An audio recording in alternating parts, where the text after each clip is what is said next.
октябрь окуясына катышкандыгым үчүн деген шылтоо менен камалып 105 том токулган. 6 киши айыпталганбыз. Ошондо мен 105 томду эринбей окуп чыккам ар бир кагазын калтырбай. Бирөө Өмүрөк Бабанов, бирөө Сооронбай Жээнбеков. Бабанов бийлик тарабынан чыкканбы? Бийлик тарабынан чыккан баары эле. Эми бешмал намаз окуйт, ыймандуу, урдабайт. Айбирди иштеп берет. Ошол башкы критерий болду иштеп эле. берет. Айла жок ошондой болуп калган. Ошол учурда сиз кимди колдодуңуз эле? Өнөк Токтолуш деле ал кезде анчейин фигура эмес эле да. Ар бир кырдаал өзүнүн лидерлерин жаратат. Бийлик менен күрөшүп запкы жесе, канчалык көп запкы жесе эл ошого болуп турат. Анан жалпы элдин талабы Бабанов эмес болчу, Жапаров болчу. Аныгы Бекназаров бульдозер ким экенин көрдүм да. Тарс этип эле оюндаганы сыртка айтып таштайт да. Жаман көрөбү, жакшы көрөбү. Оппозиция болдуңуз десем жаңылышпайм, туурабы? Анткени актуалдуу да. Талкуулаш керек, сүйлөш керек деген ойдомун да. Ташиев күчүндө турганда күрөшкөнбүз. Мен түрмөдө отуруп алып Ташиев камераны карап алып күрөшкөн учурларым болгон. Кемпирбашчылар бул жерди талашып биздики деп камалдык. 75чилер эми бийликти алабыз деп камалды. Ташиев болуп турганда эмне сурабайсыңар? Сурап эле биз дагы бир көрүп чыкпадык. Бат эле көрдүңүзбү? Турмуш, жашоо бат өзгөрөт. Оомал деп коет. Бүгүн барсың, эртең жоксуң. Силер ким менен күрөшүп атасыңар? Бакиев бул түбөлүктүү хан. Бакиевден кийин Ханзадамдан Максим келатат. Бир күн көрдүңүзбү мына? Бир күн. 49 жылга арендага жердин берилишине кандай көз караштасыз? Жерди алып атасыңбы, салбайсыңбы кайта? Чөнтөгүмдө ошондой эсимде 27 сом бар болчу. Дубайда жүрөм, кошелёкто 27 сом бар. Ошолорду кийгизип алып, мына узун. Анан кийиз жасачубуз. Ёлкага Кийизденби? Анан Ош базарга келип сатып жүргөн ушулар болгон. Ошондой ишке чейин мен проректор болуп иштегем. Намыс бул үйдө бош отурган намыс да. Мактасаң жагалданып атат, жамандасаң оппозицияда деп. Эми реалдуу нерсени айтып атабыз да. Салам достор. Бүгүн бизде конокто саясатчы Жеңиш Молдокматов мырза болуп отурат. Көптөн бери пландап жаттык элек. 2 жыл болду го. Ооба, 2 жыл болуп калды окшойт. Убактысында келип калыптыр. Чоң рахмат сизге. Сизге рахмат. Азыр эмне менен алектенип жатасыз? Эми соттук иштери териштирүү жаңы бүттү. Жакында эле кагаздарды алып, өзүнүн чарба иштери менен. Азыр бир нерсени байкадым. Мурун калпак кийип жүрчү элеңиз көп. Калпак чечтиңизби? Калпакты чечтиңизби деген суроонун өзү туура эмес, анткени калпакты кийип жүргөн учурлар болду. Эми калпакты айрым жерде ыңгайсыз болуп калат экен, ошон үчүн бүгүн кийген жокпуз. Калпак түшпөйт баштан. Ар дайым. Анткени калпактын өзүнүн бир касиети бар да. Негизи кыргыздар акыркы учурларда калпакты барктабай калдык да.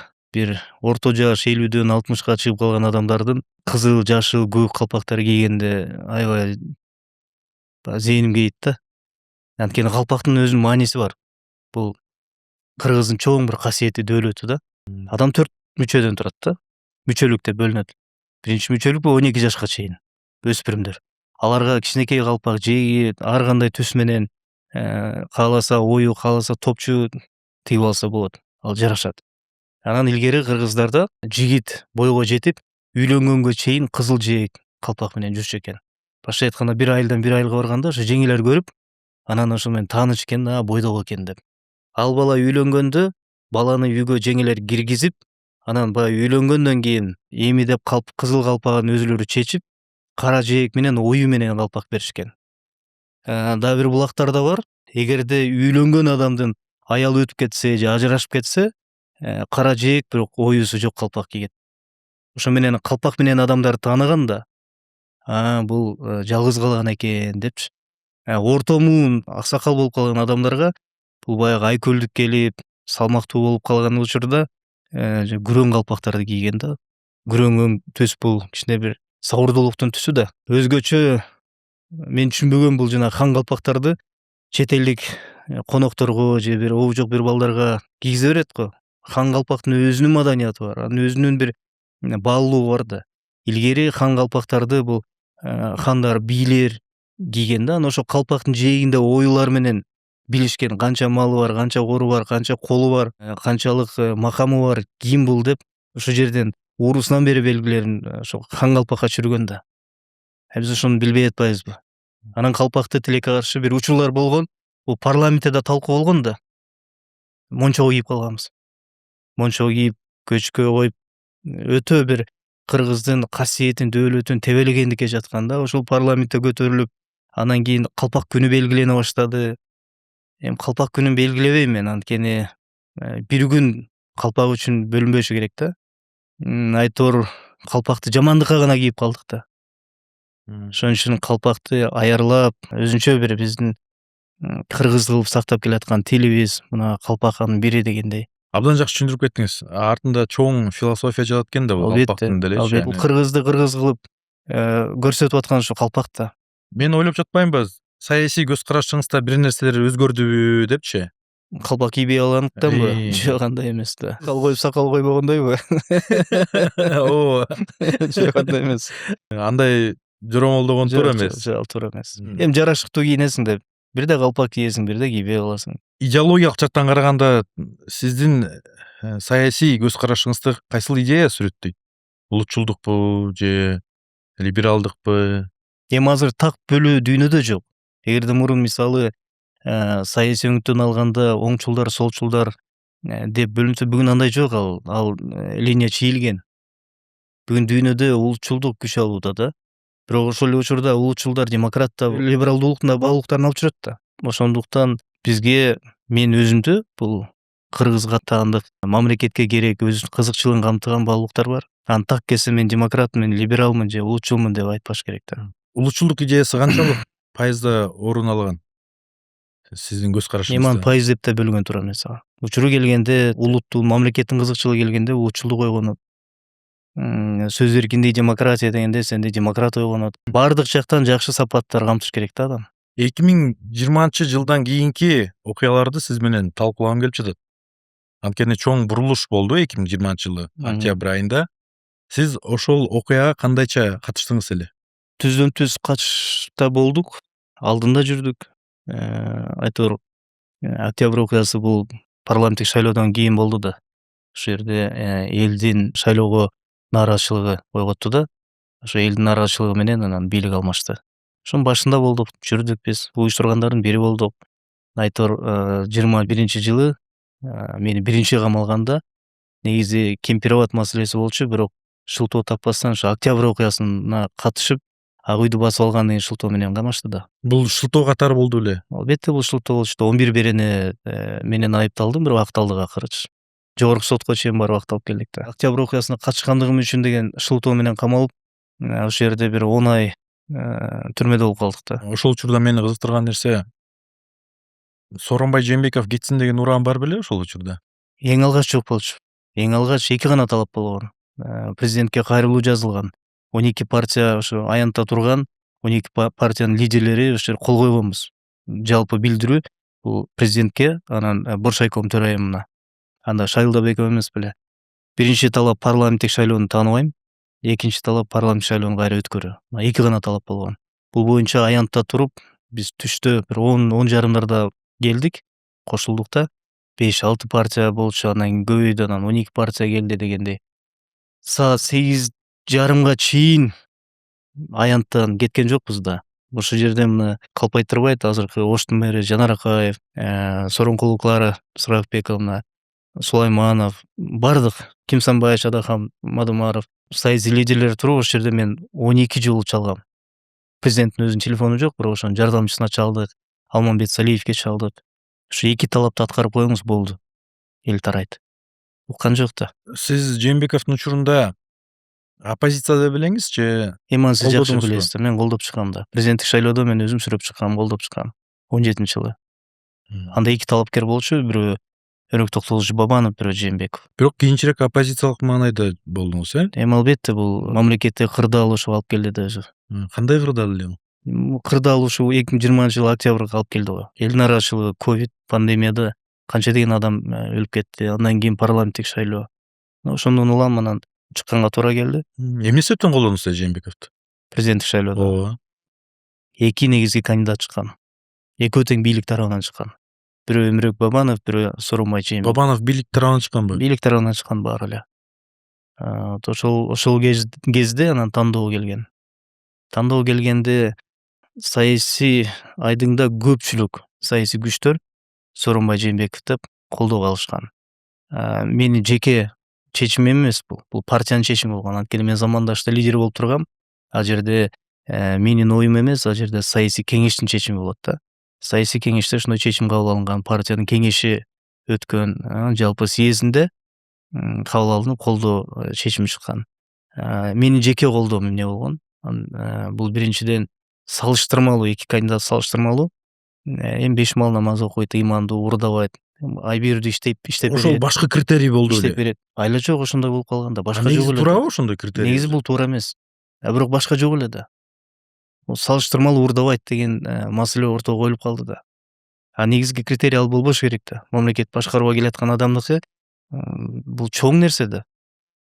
Анан ошондой тандоо келгенде тандап, анан барып шайлоого катыштык. 20-жылы өкүндүңүзбү Жээнбеков мырзаны колдогонуңузга? Колдоп чыкканымабы? Эми азыр өкүндүм деп айтпайм мен. Өкүнбөйм мен. Бул да саясий процесс болгон. Саясатчы катары биз процесске катыштык да. Саясий партияны жетектеп атканда бул партиялык система, институт өзү бир чоң мектеп да. Бул тирүү организм. Эгер сен партияны жетектесең, сен партияны сүрөп жүрүшүң керек да. Кандай бир саясий кубулуштарга катышпай кое албайсың. Сен сөзсүз катышышың керек. Ошол кезде замандашта 14 миңден ашык мүчө бар болчу. Кантип аларды калтырып коесуң? 2020-жылы Садыр Жапаров бийликке келери күтүлгөн нерсе беле? Ошого келаткан негизи. Ошого келаткан. Бирок бийлик алмашып кетет деп эч ким күткөн эмес, эч ким ойлогон эмес. Анткени бир гана талап болгон, жана парламенттик шайлоону жокко чыгаруу боюнча. Бийлик алмашып, именно президенттик так алмашат деген ал эч кимдин оюнда жок болчу. Капсынан болду да. Анткени мисалы саат 8ден бир 11-12 бул кылмыш ичинде бар ошолчу. Мен баягы Октябрьский менен камалганда 105 том токулган. 6 киши айыпталганбыз. 7 киши кылмышка тартылган да, то есть ишине кирген. Анын бири Өрүнүк Токтогулович Бабанов болгон. Бирок ал сүйлөшүү жолу менен ишин бөлдүрүп кеткен. Анан 6 калганбыз. Бул Атамбаев Алмашевич, Курсан Асанов Сатарович, мен 6 киши. Ошондо мен 105 томду эринбей окуп чыккам ар бирин. Ар бир кагазын калтырбай талдап чыккам. А жерде эмнелер бар? Бир баракты кандайдыр бир жол менен салып коюшкан экен. Негизи кылмыш ишине тиешеси жок. Бирок мен үчүн таң калыштуу болду. Жапаров Садыр Нуркожоевич, Ташиев Камчы Кыдыршаевич, Талант Мамытов үчөөнү актоо чечими биздин кылмыш ишине кирип калган да. Ошол кагаз бар. Кайсыча? Мен билбейм ал. Ошо кандайдыр бир жол менен ошо Октябрь окуясында ишке тиркелип калган экен да. Алар кантип акталган, кайсы учурда акталган, ошол эле соттор кайра Атамбаев Алмашевичти кантип ага күнөө коюшкан деген мындай башаламан иш болуп калган да, кылмыш бул шашылыш токулду да. Анткени бизди камаш керек болду. Бизди дароо камады дагы, анан камакта жаткандан анан иш токулуп баштады да. Сиз Атамбаевка оппозициялык маанайда болгонсуз, туурабы? Негизи 20га чейин. Ооба. 20дан кийин бириктиңерби Атамбаев менен? Мен эми кескин түрдө оппозицияда болгон эмесмин. Айрым саясий маселелерде, коомдук иштерде мен өзүмдүн пикиримди билдирип жүрдүм да. 20-жыл жана сиз Октябрда, 9 октябрда айтып атасыз да. Аянткан чогуу басып келүү боюнча. Ал боюнча жагдай мындай. 6 октябрь Парк отельде эң алгачкы жолугушуу Текебаев Өрүнүк Чиркешевич, Өрүнүк Токтогулович Бабанов, мен ушу үчөөбүз жолукканбыз. Андан кийин баардык саясий күчтөр келген. Айтор Кыргызстандагы саясатчымын, саясий лидермин деген бар, ошол жерде отуруп сүйлөшүп келебиз. Кийинки жанатта сүйлөшүү болду. Эми баары эле күбө биз ар кайсы жерде жолугуп аттык да. Мына ошол жерде бир чечимге келгенбиз. Координациялык кеңеш түзүлгөн, координациялык кеңештин төрагасы болуп Мадумаров Адахан Кимсанбай шайланган, анын орун басары болуп мен шайлангам. Саясий күчтөр менен сүйлөшүүгө мага көп укук берилген. Анан биз баардыгы менен сүйлөшүүлөр жүргүзүп аттык. Мен жанымда да адамдар бар эле. Ар дайым баягы коштоп жүрдү да. Ошол маалда координациялык кеңештин чечими мындай болгон.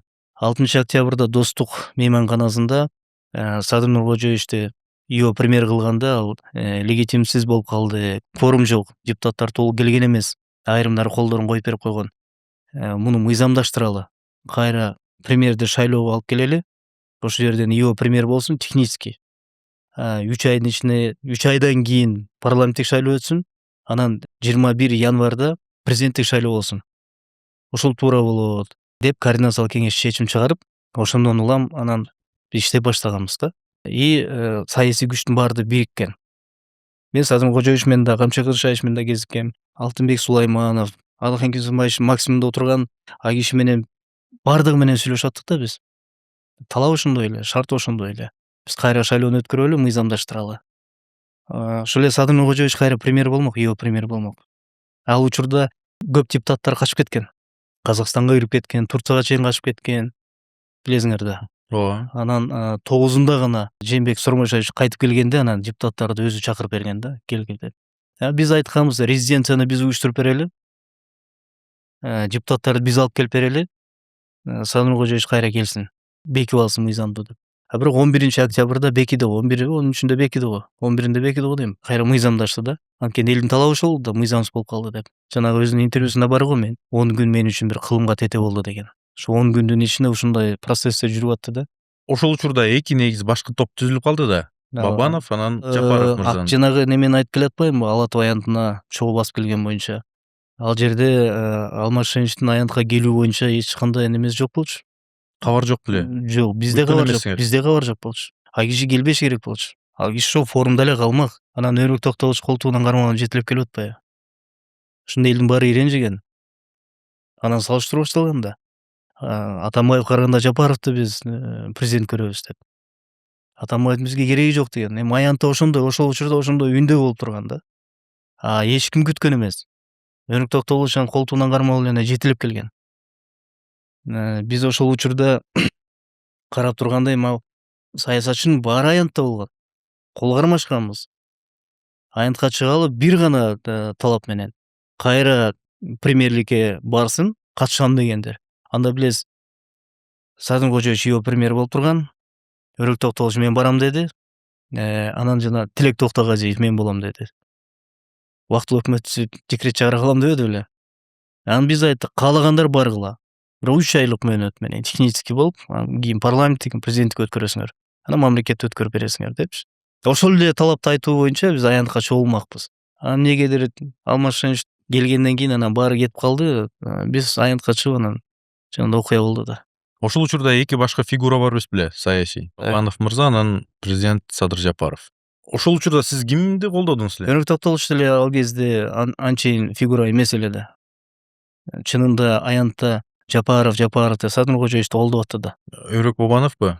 Жок, элди айтам. Өрүк Токтогулович саясий күчтөр түрттү да. 7 болуш керек. 7-октябрь. 8-октябрь экен. 7-октябрда сүйлөшүүлөр жүрөт. Мен ошол кезде как раз эң акыркы жолугушум меники Сулайманов Алтынбек Турдубаевич менен болду. Анан кийин өтө эле Адахан Кимсанбаевичке жолуктум дагы. Анан штабына бардым. Камчы Кылычбаев менен Садыр Кожоевич менен жолуктук. Мен жанында Мелис Токтомбетович бар болчу, Турганбаев, Элнур Ракиевич. Бешөөбүз отуруп сүйлөштүк. Чыктык. Вроде макулдашуу болду. Анан чыккандан кийин эле 8-инде эртең менен турсам эле эфирдин баарынан эме жайнап кетиптир да. Реформа партиясы бар эле го. Ооба. Өрүк Бабановду колдойт премьерликке. Таң калып калды, андай болгон эмес да. Депчи, то есть ушундай эмелер көп болуп атты да. Ар кайсы жерде сүйлөшүүлөр, жолугушуулар, анан чечимдерин өзгөрүп кетип атты. Бул жерден Камчы Кылычбаев Садыр Кожоевич жакшы иштеп кетти да. Кандайча? Саясий топтор менен тыгыз бекем иштер жүрдү. Башка топтор болсо, ар кайсы жерде чачырап сүйлөшүүлөр жүрүп аткан кезде булар мобильно иштелди да. Мындай кырдаалда ушундай иштеш керек да. Сизге сабак болдубу ошол окуя? Эми абдан чоң сабак болду да. Кандай сабактар чыгардыңыз? Мен мисалы да, эми баягы сот жүрүп атат да. Анан 11 берене менен мени айыпталышат. 11 беренени суммировать этип ортосун алганда 24 жыл суралат. Андан кийин эле өлүм жазасы. Андан ашпайт, вышка ушул да 24 жыл. Мен прокурор менен судьяга айтып атам да. Ушунча болду. Премьердин да креслосуна отурдум, президенттин да креслосуна отурдум. Элип алып, басып алып, анан күнөөлөнсөк бир жөн эми. Андан көрө басып алсак болмок экен депчи тамашалаганбыз да. Анысыкандай чоң сабак болду эми бул. Ар бир кырдаал өзүнүн лидерлерин жаратат. Ошол учурда аянтта турган эл, анан жалпы мындай элдин колдоосу чынында Жапаров деп турду да. Бул реалдуулук да. Кыргыздын өзүнүн бир өзгөчөлүгү бар. Өзгөчөлүгү эмнеде? Бул кайсы бир тарап же кайсы бир адам саясатта дейм да, элдин камын талашып, бийлик менен күрөшүп запкы жесе, канчалык көп запкы жесе эл ошого ууп турат. Анан жан тартат. Ал кезде билесиңер, Кумтөрдү алам деп түрмөгө да 1 эмес 2 жыл камалды. Баш аягы канча? 4 жыл. 4 жыл 2 айдай отурду го дейм. Кошкондо. Сыртта жүрдү. Анан кумтөрдү улам көтөрүп, абакта отурганда апасын, атасын, баласын жоготту. Анан эл аябагандай боор ачып турду да. Эң көп запканы жеген ушул адам, оңдосо ушул адам оңдойт деп. Жанагы сиздин сурооңузга ошон үчүн жооп бердим да. Жалпы ошол кездеги аянттагы элдин талабы, анан жалпы элдин талабы Бабанов эмес болчу, Жапаров болчу. Это реальность. Эгерде Өмүрбек Токтогулович 17-жылдагы президенттик шайлоодон кийин чыгып кетпесе мамлекеттен, качып кетпесе, берге туруп күрөшкөндө, Сооронбай Шаевич аны камамак эмес, анын духу жетмек эмес деп мен ойлойм да. Анда Өмүрбек Токтогуловичтун дагы немеси күчтүү болмок, рейтинги. Анын талаштар өзүлөрү эле айтат. Ошол нерсе чечип койдубу, Бул маанилүү да саясатта. Коркок болбош керек. Эл көрүп турат да. Эр жүрөк болуш керек. Бекназаров Айзенбек Анаркулович. Мен бул адамды көп түшүнө берчү эмесмин да. Мен көп мындай сын пикир менен, сын көз караш менен карачумун. Ал киши менен 2 жылдай түрмөдө отурдук чогуу. Менин камерам, анын камерасы жанаша. Бирибизге тамак аш беришебиз, сүйлөшөбүз, баарлашабыз, жолукпайсың да. Анан ошондо мен көрдүм да. Адамды ушундай бир оор сыноолордон сыналат да. Мен ал кишини сынаган жок, мен ал кишини көрдүм. Аныгы Бекназаров бульдозер ким экенин көрдүм да. Мен таң кала берчүмүн, эмне бульдозер дешет деп. Көрсө Айзенбек экени бекеринен бульдозер дебейт экен да. 70-тен ашкан аксакал. Азыр мындай ийиле калып мынантип турушат билесиңер да. Ооба. Ал киши күрөшкөн адам экен да. Ошол кишиден да мен көп нерсени үйрөндүм да. Ар бир адамдын жакшысы бар да. Ушу жакшысын алганга аракет кылдым да. Ошол жерде мисалы обыск деп коечумун. Обыск келгенде ал балдар менен тыкылдап аксакал сүрү бар өзүнчө. Көзүнүн сүрү бар да анын. Сүйлөгөн сөздөрү ошол жерде өзү ооруп атат да. Көп учурлар болду, ооруп калдым. Аксакал ооруганын билгичи эмес. Сотко келгенде, тергөөдө жүргөнү, өзүн алып жүрүүсү, бийлик менен кайым айтышы, түрмөдө отуруп алып күрөшүп атты да. Түрмөдө отуруп алып. Саясатчы ошондой болуш керекпи? Ошондой болуш керек. Анан мен бир күнү айттым да. Айзенбек эке, мен эми түшүндүм дедим. Сизди эмне үчүн бульдозер деп койгонун деп. Ал кишинин бир сапаты бар экен. Ал тарс этип эле оюндаганы сыртка айтып таштайт да. Жаман көрөбү, жакшы көрөбү ойлонбойт. Вот сөз барбы, чындык барбы айтып салат. Ошол жеринен ал кишиден көп бир жакшы жагынан алса болот. Көп түшүнө бербейт да, жакындан билбейт да адамды. Ал ушундай бир неординарный адам. Мына ошондой болуш керек саясатчы, мындай катуу, күчтүү күрөшкөндү билиш керек. Эгерде ошондо күрөшкөндө, аны шансы чоң болмок. 2020-жылдан кийин сиз оппозиция болдуңуз десем жаңылышпайм, туурабы? Бийликке карата, Садыр Жапаровдун бийлигине карата. Катуу болдук. Себеби эмне ошонун башкы? Эми оппозиция десе бизде мындай түшүнүк бар да, бул жеке адамга каршы чыгуу деп. Жок, бул оппозиция менин түшүнүгүмдө кандайдыр бир саясий чечимдерге көз карашың туура эмес келсе, ошол оюңду, пикириңди айтуу. Макул болбоо. Мына бул оппозициялык көз караш. Эми сөзсүз түрдө оппозиция десе, ал киши менен күрөшүп жеке көрүү эмес да. Кайсы бир кубулуш, кайсы бир учурда кандайдыр бир чечимдерге каршы чыгуу. Бул саясатчы катары бул оппозициялык өзүңдүн пикириңди билдирүү. Макул эместигиңди билдирүү. Оппозиция слово opposition бул каршы пикир деген нерсе да. Ал учурда мисалы мен жаңы конституциянын жаңы үлгүсүнө каршы болгом. Анткени парламенттик башкарууну, парламенттик мамлекет курууну мен айтып чыккам. Ошол кезде кен байлыктар боюнча чыктык. Анан Кемпироватта. Кемпироват боюнча 2 жыл камалдым. Биринчисинде Октябрь окуясына чаптап коюшту. Экинчисинде да Кемпироват маселеси болгондо. Абдан катуу сындап жүрүптүрсүз ошол учурдачы. Сабатсыз деп да айтканыңар чын экен. Уктум да ошолорчу. Видеолоруңарды көрүп чыктым. Ташы баарын эле жакшы эле сын айттык го. Эми ошол учурда ошондой кырдаалда айтылды да. Бул саясатта табигый нерсеби? Албетте. Ошол күрөш учурунда, ошол кырдаалда, ошол маселеге жараша сөздөр айтылат да. Бул сөзсүз түрдө бул адам сен ошондойсуң эмес да. Ошо бир маселе боюнча эгер үнүң жетпесе, угулбасаң же бир күрөш күчөсө, анан эмоциялык нерселер көп чыга баштайт да. Мындай айтылган сөздөр көп болгон. Абдан көп болгон. Эми азыр кандай баа берет элеңиз Садыр Жапаровдун бийлигине? Али Токтокунов 10дон 8 бербедиби? Сиз канча бересиз? Эми бул мектепте класста эмеспиз да. Бул мектепте биз окуганда ошол эле физика, химия, биология сабагынан 5ке чейин баа алчу эмес белек? 1ден 5ке чейин. Президенттин 6 жылдык мөөнөтүнө 1ден 10го чейин баа берип коюш бул туура эмес деп мен эсептейм. Эмнеге? Анткени 6 жылдык мөөнөттө мамлекет башчынын жасаган иштери бар да. Ар бир тармак боюнча, ар бир иши боюнча баа берилет. Баа кандай берилиши керек? Буга 5, буга 6, анан буга 10 кантип беребиз? Кантип? Анткени ар бир иштин жаманы жакшысы бар. Анын максаттуу максатсызы бар да. Ошого талдоо жүргүзүшүбүз керек. Кааласаңыз биз эфирден пайдаланып айрым чоң орчундуу жерлерин биз талдап беребиз. Ошентип баа берсек болот. Мисалы, экономика боюнча, тышкы саясат боюнча, ички саясат боюнча, мамлекеттик түзүм, алардын иштеши боюнча ар бир нерсе өзүнчө талданыш керек да. Анан жалпы эле мен 5 берем, анан 10 берем, анан 8 берем деген бунун өзү туура эмес. Ар бир маселени талдоодо дагы бул терең бир анализ керек да.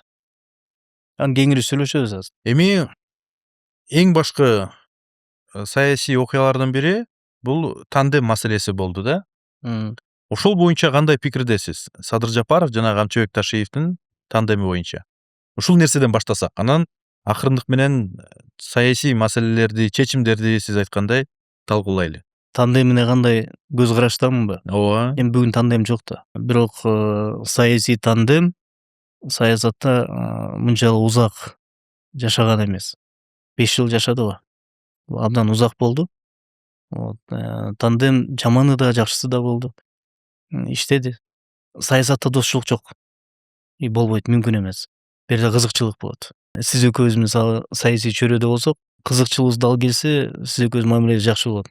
Кызыкчылык айрылышкан жерде сиз экөөбүз мамилебиз бузулат. Бул тандемдин кайсыл жерде кызыкчылыгы айрылды деп ойлойсуз? Муну кийин тарых айтат. Сиз экөөбүз ичинен билбейбиз да. Биз билген нерселерди мына эл азыр талкуулап эле атат го. Сот жүрүп атат. Ташиев мырзанын феноменине кандай көз Түшүндүм, караштасыз? тагыраак эмнени сурагыңыз келип атат? Кандай иштеди? Жакшыбы, жаманбы? Кандай кемчиликтери болду? Эмнеге андай болду? Камчыбек Кызыкчаевичтин жалпы ишмердүүлүгүн ар бир адам жаман жакшысы болот. Ишинде деле жаман жакшысы болот. Жакшы иштегени бул жана тандем боюнча кеп кылып атпайсызбы? Тандемди бекем кармап турган адамдардын бири болгон. Реалдуу коррупция менен күрөштө, уюшкан кылмыштуулук менен күрөштө эмгеги бар. Аны эч ким жокко чыгара албайт. Ал эми ошол эле бирок уюшкан кылмыш топ менен күрөшүүдө жакшы күрөш жүргүздү, империяны бузду, бирок өзүнүн эле кол алдындагы балдар кайра ошонун ордун ээлеп алгандагысы жаман көрүнүш. Негизи тандемде болушу бул туура эмес, Тандем болушу туура, тандем болуш керек. Ар бир саясий майданда негизи тандем болуп турат. Бирок тандем кандай максатта түзүлгөн тандем бул башка маселе. Эми тандем бул өзү биригүү да. Ташиев мырзанын келечегине кандай ойдосуз? Келечеги барбы? Саясий келечеги жөнүндө сөз кылып атамын да. Анан чындыгында президенттик тактыга отургусу келгенби? Эми сизде маалыматтар бар болуш керек. Өзүңүздүн пикириңиз калыптанган болуш керек бул. Эми мындай Айбек мырза. Биз 3 ай болду.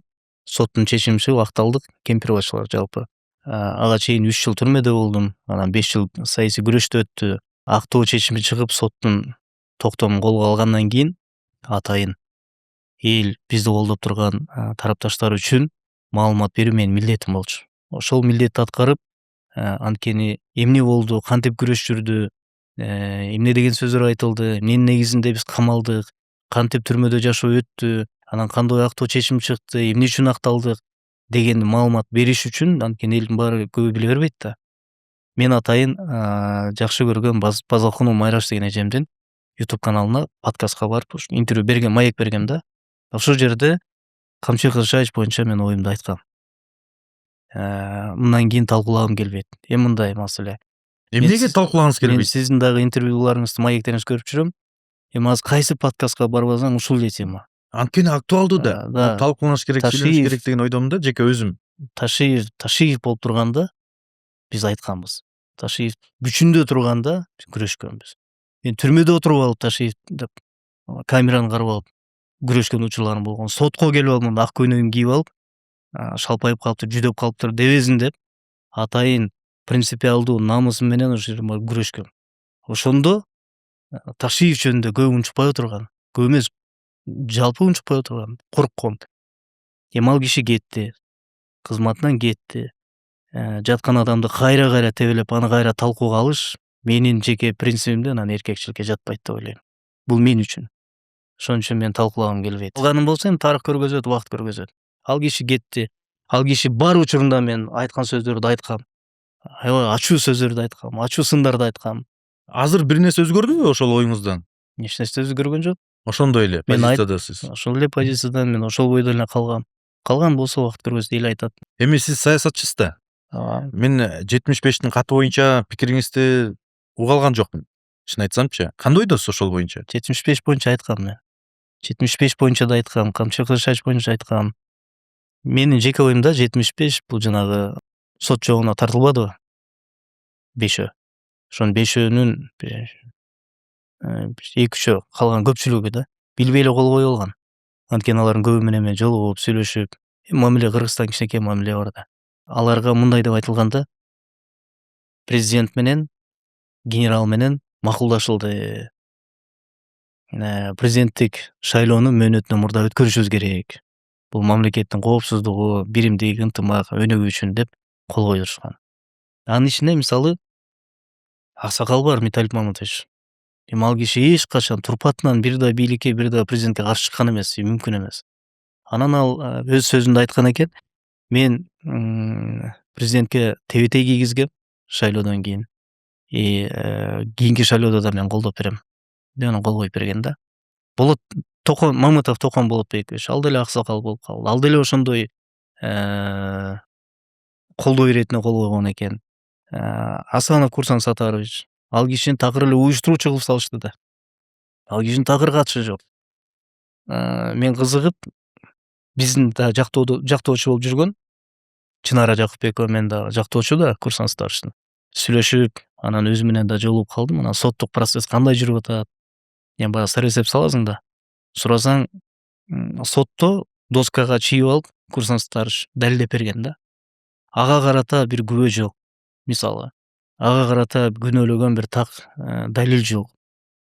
Жөн гана айтып атат, мен эми президентке кантип каршы болмок элем, ошого колдоо иретине мен жазгам, анткени так айткан дейт. Президент менен макулдашылды деп, анан ошого кол коюп бергем дейт. Кол коюп берген адамды уюштуруучу катарынан азыр жоопко тартып коюшту. Азыр эми шаардык сот болуп атпайбы? Ошон үчүн 75-чилер боюнча накта уюштуруучулар бар. Кимдер алар? Камчыбек Ташиевпи? Эми азыр мына Ташиев, ким эле? Спикер мурунку Шакиев. Зулушев, да, ушулар каралып атпайбы? Эми териштириш керек негизи, тереңирээк. Тиги Шакиевди түрмөдө билесизби деп коюшат атын? Койчуман деп коюшат. Эмнеге? Өзүнүн ишине, кыймыл аракетине жараша ат коюлса керек. Ошо айтышат да, ошо койчуман күнөөлүү депчи. Маселенин баары парламентте башталып атпайбы? Парламентте бөлүнүү болуп атпайбы? Тиги тарапы же бул тараптасыңбы депчи. Башынан эле ошондой принцип менен шайланып атышпайбы? Эми бул теманы жаап салсак болот. Эми бул боюнча элдин баары эле айтып бүттү. Мен кайра айткым келбейт. Мен жаккым келбей атат. Дагы 1-2 суроо берип алайын сизге. 3 жылдык пробация берилгени туура болдубу? Негизи кандай жаза колдонулушу керек болчу деп ойлойсуз? Анткени ошол эле жаза менен отурган башка активисттер, саясатчылар толтура. Тандалма болуп калган жокпу бул? Өткөндө бирөө сурайт да, BBC болуш керек. BBC'денби же Азаттыктанбы айтор? Азаттыктан. Бир маек алып атат, анан сурап атат, Манас Айжигитов бар эмеспи? Ооба. Мыкты жигит да анан. Байке дейт, кемпиров иши менен 75-чилердин ишинин айырмасы эмне депчи. Абдан жакшы суроо экен. Айырмасы эмне, окшоштук барбы дейт. Анан сиз кантип окшоштуруп атасыз? Окшоштук такыр жок да. Кемпировачылар бул жерди талашып, биздики деп камалдык. 75-чилер эми биз жалпы ушу кылмыш ишинде 75-чилер деп аталып калды да. Булар бийликти алабыз деп камалды. Экөөнүн айырмасы бар да. Бул биринчиден. Экинчиден, биз камакта болдук, булар камакта болгон жок.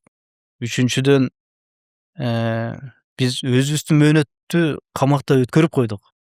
Мисалы, экинчи жолу камалганда, биз 2 жылга жакын отуруп койдук. Булар бир күн отурган жок. СИЗОнун эшигинде көргөн жок, ИВС көргөн жок. Айырмасы ушунда. Туурабы ушул? Адилеттүүбү? Эми аны эл айтсын. көрүп турат эл сыншы. Саясатчы катары сиздин бааңыз. Мен өзүм баамды бергем Айбек мырза, айткам. Мен кайра муну айткым келбейт. Баягы жоо эткенде кылычыңды ташка чап дегендей эле да. Ташиев болуп турганда эмне сурабайсыңар? Ал Сурап кезде эле биз дагы бир көрүп чыкпадыкпы. эми көбү эмне үчүн ошондо айтпайт? Баягы эсиңердеби тиги өзгөндө айткан сөзү боюнча Байкубай 100 гектар берип алып турдум деп. Ошондон кийин катуу чыктык тагысын. Ошондо эмне үчүн чыкпайт журналисттер, генералдык погон тагынып бийликте турган кезде? Эми азыр баары эле айтат да, баары азыр кимден сурайт? Андан көрө ошо айтпаган адамдардан айтып сурасаңар, айтсынчыр. Акыркы суроом. Президент Садыр Жапаровдун кандай жоопкерчилиги бар деп ойлойсуз ушул окуяларда, Камчыбек Ташиевдин айланасында болуп жаткан окуяларга? Конституцияда 2021 жыл апрелде кабыл атканда так көрсөтүлгөн. Президенттик башкаруу өттүк да. Аткаруу бийлиги жана аткаруу бийлигинин башында жеке президент жоопту деп турат да. Президенттин алдында иштеген адамдар командасы болгон.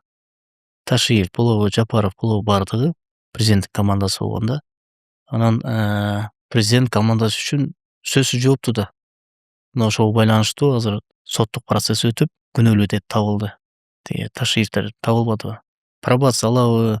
Азыр прокуратура макул болбой кайра кетиш керек деп атпайбы? Вот анда көрөбүз эми шаардык кеңеш кандай, сот кандай чыгарат. Эми мамлекетте башкарууда эки башкаруу болот да. Ички жана тышкы башкаруу. Мамлекеттин сырткы башкаруусун өзүнүн колуна алды, ички башкаруусун толугу менен досуна берди да. Жоопкерчиликти сезди, бирок аткара алган жок да досу. Эмне деген эбегейсиз ыйгарым укуктар берилген. Айыл өкмөттөн баштап министрлер кабинетине толук башкарууну өзүнүн колуна алды го. Өзү сот болду, өзү прокурор болду. Бул президент тарабынан досуна берилген чоң укук болгон да, ыйгарым укук болгон. Жоопкерчилик болгон, милдет болгон. Ошону канчалык аткарылды мына көрдүк да. Азыр жоопко тартылып отурбайбы? Бат эле көрдүңүзбү? Турмуш, жашоо бат өзгөрөт. Оомал деп коет. Бүгүн барсың, эртең жоксуң. Бүгүн бийликтесиң, эртең ылдыйдасың дегендей ушул да. Ооба, эң башкы мыйзам экен чындыгында, отуруп эсеп салсакчы. Албетте, Бакиевдин башкаруусунда оппозициялык топ аябаганда күчтүү болгон. А жерде Атамбаев Алмашин, Өмүрбек Чиркеш Текебаев, Отунбаева Роза, Бекназаров Азимхан Аркулович бульдозер. Эмне деген күчтөр топтолгон? Акча десең акча, бийлик десең бийлик, то есть ар бирөөнүн мандаты бар болчу. Оппозицияга чыккан ошол кездеги адамдардын бири дагы сыртта жүргөн эмес. Бардыгы депутат болгон. Күч, эли бар. Ошол Бакиев менен күрөшкөндө, анан Бакиев баягы адамдарды ата баштады, камай баштады. Катуу болгон да ал дагы. Режим да күчтүү эле да. Максим Ханзада болчу. Ошондо эл ичинде сөз жүрүп калганда. Оппозицияга айтылган сөздөр болгондо. Силер ким менен күрөшүп атасыңар? Бакиев бул түбөлүктүү хан. Бакиевден кийин Ханзада мына Максим келатат. Бир күн көрдүңүзбү? Бир күн болду Бакиев жок. Ал кайда? Ошондой эле. Бүгүн барсың, эртең жоксуң, бат эле. Бүгүн бийликтесиң, эртең сен ылдыйда болосуң. Караван барбы? Кербен. Ооба. Жибек жолунда чөлдө деп элестетиңиз. Кербен келатат. Анан бир күн ал мындайынан тегеринип калса, арттагы алдыда болуп калат да, айланып калса. То есть артта бараткан бүгүнкү азчылык эртең көпчүлүк болуп калат. Бүгүнкү көпчүлүк эртең азчылыкка айланат. Бул сөз, бул өзгөрүш аксиома, бул болуп келген нерсе. Жашоонун өзү ушундай. Бүгүн сен тирүүсүң, эртең жоксуң да. Ошон үчүн адамгерчиликтүү болуш керек. Жөнөкөй болуш керек адамдар. Бүгүн көрүп атабыз го. Бийликке барганда бийлигине жөн эле мас болуп, элди карабай, буту жер баспай алгандар бар. Бүгүн барсың, эртең жоксуң. Эл назары бул аябай жаман нерсе. Элдин каргышы жаман нерсе. Азыркы учурда мамлекетибиздеги эң актуалдуу темалардын бири бул Кыргызстан-Кытай маселеси. Ошол боюнча кандай пикирдесиз? Негизи тети глобусуңузду алсак болобу? Кытай, Кыргызстан, мен дагы бир кызыгып, ар дайым биз цифраларды көп окуйбуз да командабыз мененчи. Анан улам жаңыртып, улам Кыргызстандын ичинде анан дүйнөдө эмне болуп атат, кубулуштарды байкап турабыз да, бул маанилүү биз үчүн. Мына эки дүйнө, аалам. Карасаңыз, кызык Ооба.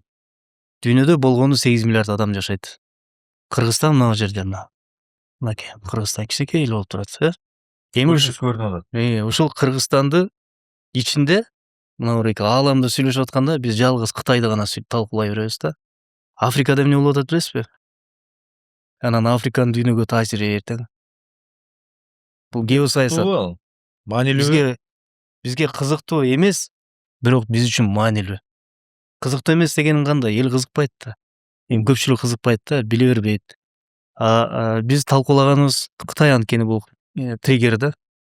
Бул Кытай калмак чабышынан кийин Кытай десең бизде каныбызда бар да, кайнап турат. Кытай көпчүлүк кылат. Кытай бүгүн мына дүйнөдө мировая фабрика деп коет. То есть дүйнөнү бүгүн экономикалык экспансия кылып аткан Кытай. Коммерциялык жол менен дүйнөнү баскан Кытай. Дүйнөдө бүгүн экономикасында Америкадан кийин эле Кытай. Азыр бүгүн Америка менен Кытайдын ортосундагы соода согушу аябагында күч алган кез. Эми ушул учурда Кыргызстан салыштырмалуу эместетиңиз? Салыштырмалуу кичинекей мамлекет да территориясынан, элдин саны менен да кичинекей. Анан албетте элде кооптууну коркуу сезим пайда боло берет. Экинчи, Кытайдын айрым мамлекеттерге инвестиция салып, жерлерин, чоң объектилерин алып койгон учурлар бар да, то есть карыздын эсебине. Мына ошолорду уккан сайын анан карыз өсүп атыптыр, Кытайдан алып атыптырбыз. Эртең күнү жерибизден айрылып калбайбызбы? Кытай басып кетпейби? Кытай кирип кетпейби? Кытайларды көрүп калган сайын Кытай көбөйүп баратыптыр, эртең жээндер көбөйбөйбү деген маселе. Бул элдин ичинде жүрүп аткан туура эле нерсе. Маселе башкада. Маселе ушуга тийиштүү мамлекеттик органдардын унчукпай жаткандыгы болуп атат да. Алар эмне үчүн элге түз, туура маалыматты убагында ыкчам бербейт? Экономикалык жагынан алганда, саясий жагынан алганда биз иштешибиз керек. Анткени бизди чектеп турган бир тарабы Кытай, экинчи тарабында коңшу мамлекеттер казак, тажик, өзбектер. Эми карап туруңуз дүйнөнү. Мына эки аалам. Ушул жерде кызыктуу бир нерседен баштагым келет да. Дүйнөдө 8 миллиард адам бар. Мына Африка. Африканын могу жерде мондай сызык бар да. Мындай сызык африканская стена деп коет. Китайская стена бар го? Ооба. Колго жазылган. Бул африканская стена, бул Сахара бүткөндөн кийин стена болуп калган да. Африканская стена деп коет. Африканын эли өзгөчө Нигерияда аябагандай тездик менен элдин саны өсүүдө. Ошол эле учурда Индиянын элинин калкынын саны өсүүдө. Бүгүн дүйнөдө номер 1 Кытайды ашып өттү. Элдин калктын саны менен. Мына эки Европа. Европа стареет деп айтат го. Ооба. Демография начар. Россия демография начар. Ушул эле демография маселеси бизде да бар, кыргыздарда.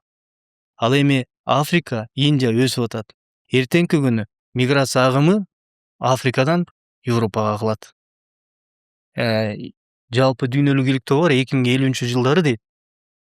Мына дүйнөдө ар бир 4-чү рабочий, то есть иштеген адам бул африканец же индус болуп калат дейт. Азыр деле көрүп атабыз го, жол салгандардын көбү индустар, туурабы? Ооба. Бизде. Бизде. Индия каякта, мына караңыз. Индия каякта, Кыргызстан каякта. Эзели ойго келчү эмес да мурун. Индустар келип бизде иштейт деген. Элдин саны көп. Мына эртең өзгөрүү ушундай болот. Миграция экиге бөлүнөт. Бул экспаты 3D деп коет. Экспаты бул өзүнүн кесиби менен жакшы айлык маянага чакырылган атайын мигранттар. 3D бул англисче dangerous, dirty деп коет, жанагы кара жумушка тартылгандар. Мына кара жумушка тартылгандар мына жерден агылат. 2050-40 баштап мына 50. Азыр эле Европага кирип атат го. Жакында Испанияга, Мароккодон кирип кетип келишпедиби? Ооба. Вот, ушундай бул башталышы. Знаете, переломный период 2022-жылы Украинада конфликттен башталды. Ага чейинки акыркы бир 10 жылда дүйнөлүк глобализация процесси катуу тенденция алган, башталган. 2022-жыл бул ключевой болду. Мына ошол жерде старт берилди. Мурун дүйнөнү мына эки мамлекет гегемония кылчу. Америка Кошмо Штаты. Демократия баалуулуктарынын негизинде дүйнөгө таасир эткен саясий, экономикалык таасири чоң эле. Однополярное правление дечи. Бүгүнкү күнү мына 22 жылдан баштап ошол мындай неме башталышы болду, чоң башталышы, бурулушу болду. ага чейин 10-15 жылдан бери могу глобалдашуу процесси келатат көп жылдан бери. Бурулуш эмнеге алып келди? Мынабареке однополярный, многополярный дегенге өзгөртү. Бүгүн дүйнөлүк укук, дүйнөлүк келишимдер, макулдашуулар жокко чыкты. Биз 19-20 кылымга артка кайттык. Дүйнөлүк процесс башкаруу. 19-20 кылымда эмне эле Айбек мырза? Мына сиз өзүңүз сыртта окуп келгенсиз. Бул право силы деп коет. Кайсы мамлекет күчтүү болсо, ошонун укугу күчтүү болот. Империялардын заманы болчу да, Да. туура. Мына мун кызык да. Тегип айлантып отурсаң, 19-20 жылдар кандай империялар болгон. Биринчи дүйнөлүк согуштан кийин 4 империя урады го. Осман империясы, Романо-Германский, Японский, Русский дегенчи. Осман империясы 600 жыл башкарган империя. Ал картада жок да бүгүн. Ал Туркияда эле берилет. Да? Анан ушуларды карап турсаң, дүйнөлүк өзгөрүүлөр, кубулуштар аябай чоң күч алган.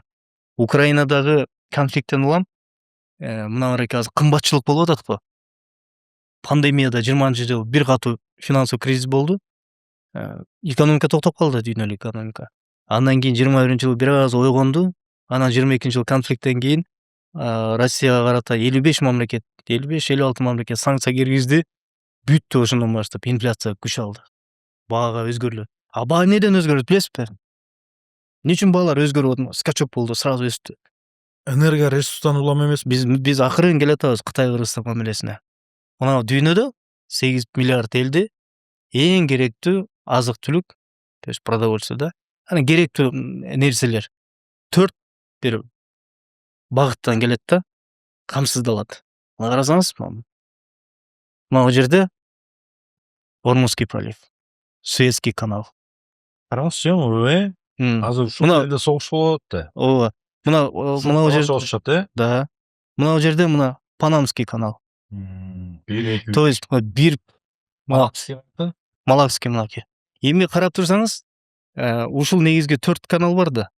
То есть логистикалык цепочкалар, муну дүйнөнүн артериясы деп коет.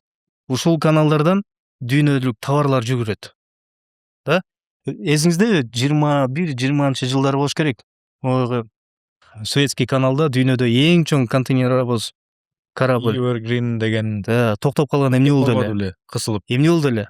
1 саатына $400 миллион дүйнөлүк торговля жоготкон. 1 саатына $400 миллион. Элестетсеңиз кандай $400 миллион. тездик менен жүрөт, Туалеттин болмой токтоп калган дүйнөгө. Бул канча бир ай, 2 жумадан ашык туруп калбадыбы? Бир кораблдын туруп калышы менен бир болгон мына Суэцкий каналдан. Эми азыр мына Ормузский пролив жабылып калдыбы? Блокировать этти да Иран, Израиль, Американын эмеси менен, согушу менен. Не болду? Кескин түрдө Америкада бензиндин баасы 4 эсе өстү го. 3-4 эсе өстү. ГСМ өскөн баа бул сөзсүз түрдө калган продукция бүт өстүрөт. Инфляция жогорулайт да. Мына бареке 4 канал, эми ушул кайсы мамлекеттердин таасиринде? Панамский Америка, Суэцкий, Панамскийди Трамп эме деп койду го, Американский канал деп койду го. Эми аны кыла албайт, бирок ошентип атап койду го. Суэцкий канал да, анан Малакский.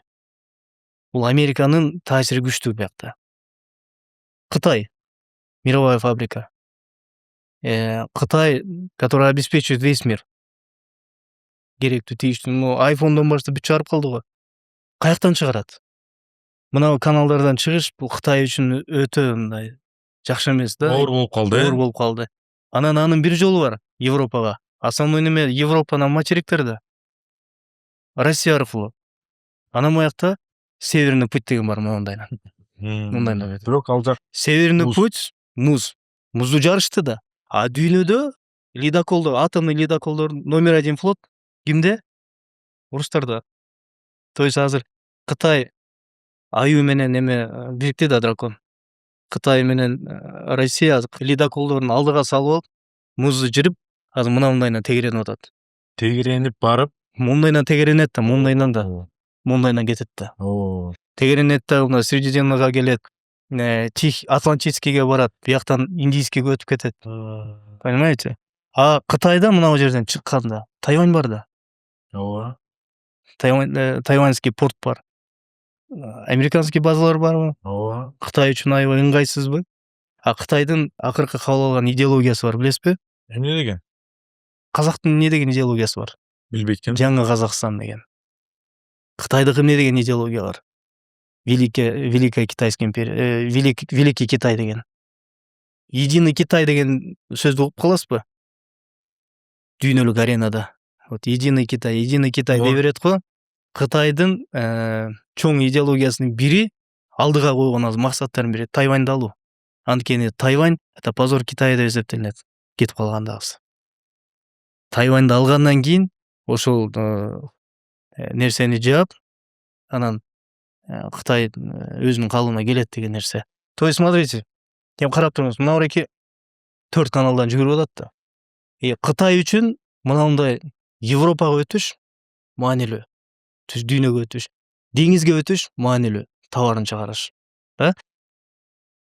Ортодо Кыргызстан маселени чечпей келди.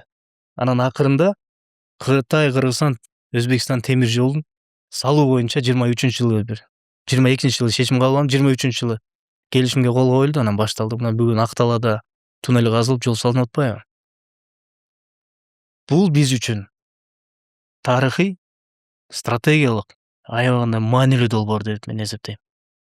Анткени Кыргызстан карасаңыз тупикте турат мына. Деңизге чыга албайт. Сингапур учурунда Ли Куан Ю келгенде эки нерсени, Британиянын колониясында эмес, эки нерсени суранган.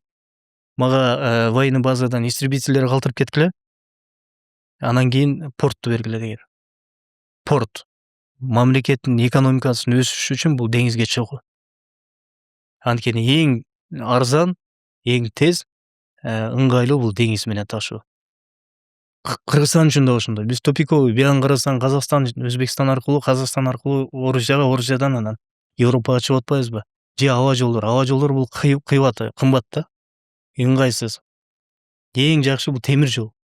Биз үчүн маанилүү бул темир жол болчу.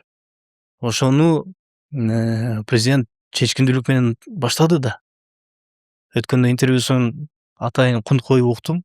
Путинге чейин барып сүйлөшүүлөр жүргүзүп, аны ынандырып, Си Цзиньпин менен жолугуп, аны ынандырып, Шавкат Миромонович менен сүйлөшүп, анан темир жолду баштаганы бул аябай жакшы нерсе. Бул эрктүүлүк, бул тарыхый кылымдык долбоор деп мен эсептейм.